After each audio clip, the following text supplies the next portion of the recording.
According to the Ministry of Health, Vietnam currently has around 700,000 to 1 million infertile couples, nearly 8% of the population of reproductive age.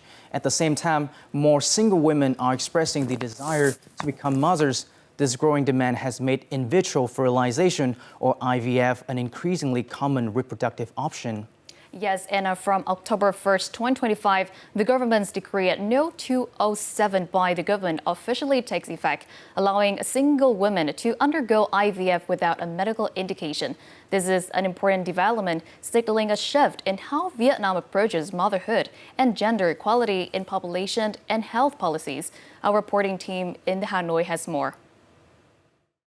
This new regulation expands the woman's autonomy in motherhood, removing previous medical restrictions and aligning more closely with the social needs and the personal needs of the single woman in Vietnam.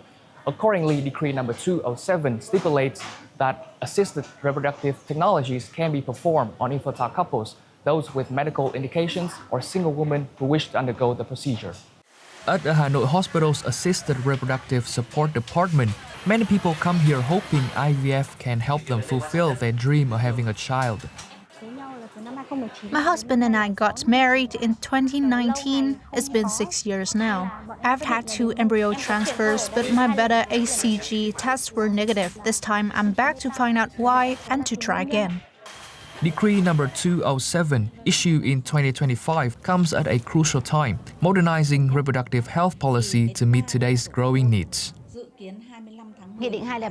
The new Decree 207 and the Ministry of Health Circular 38 provide clearer and broader criteria for those eligible for IVF. For example, health standards for individuals undergoing IVF and more specific regulations on the donation and receipt of gametes or embryos. I believe this decree represents significant progress, protecting human rights, expanding access to reproductive support, especially for single women, and contributing to gender equality. At age 36, after 14 years of trying and a broken marriage, Trần Thị Xuân Mỹ decided to become a single mother. Her perseverance was rewarded as she joyfully welcomed her daughter, conceived through IVF.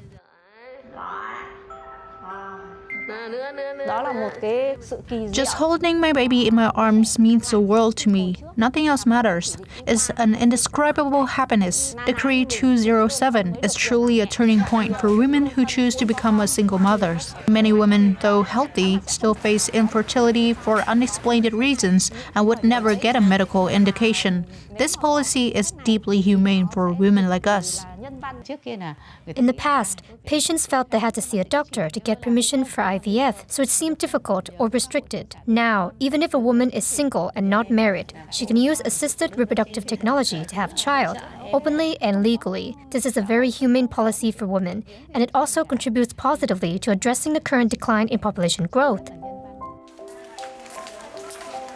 Decree No. 207 marks not only a breakthrough in assisted reproductive medicine, but also a step forward in population and health policy that is compassionate, progressive, and grounded in respect for women's right to motherhood. And now, Phương Anh, there's heartwarming news for many families across Vietnam, something that truly touches the heart.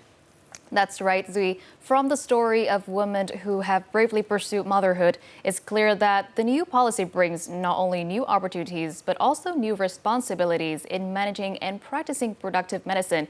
Decree No. 207 from the government is expected to provide a solid, humane legal framework. However, how it will be implemented in reality, ensuring patients' rights and safety, remains a question that calls for deeper expert insight.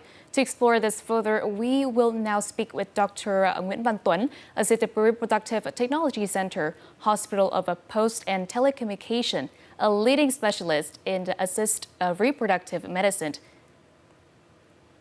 First of all, thank you for taking part in our discussion today.